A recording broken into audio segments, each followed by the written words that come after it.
Call করলাম ফাহিমদাকে যে ফাহিমদা এটা কি সেই জায়গা? পরে ফাহিমদা বললো যে হ্যাঁ ভাই এটা সেই জায়গা, তুমি ওয়েট করো আমি আসছি। একদম পুরো ফোন রাখার 5 মিনিট পরেই ফাহিমদা পুরো চলে এসেছে রেডি ফেডি হয়ে। আমি জানি আমার ভিডিও অনেকে দেখে বাংলাদেশ থেকে, তোমরা কিন্তু প্রত্যেকেই বলো যে তোমরা কে কে ফাহিমদার ভিডিও দেখো আর তোমরা মেইনলি কে কে ফাহিমদার ফ্যান। যে আর কি আছো ফাহিমদার ফ্যান সে ভাই মেইনলি সে কমেন্টটা করে যেও এই ভিডিওর মধ্যে যে না দাদা আমি ফাহিমদার ভিডিও দেখি। ঠিক আছে guys, please must be comment. তোমরা খালি এটা ভাবো দুটো দেশ ইন্ডিয়া আর বাংলাদেশ একদম পুরো পার্শ্ববর্তী দেশ।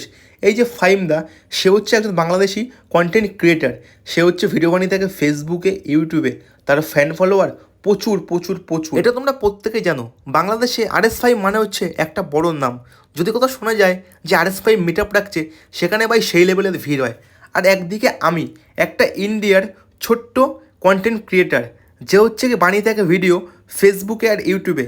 তবে ফাহিমদা বললো যে না ভাই ভালো করে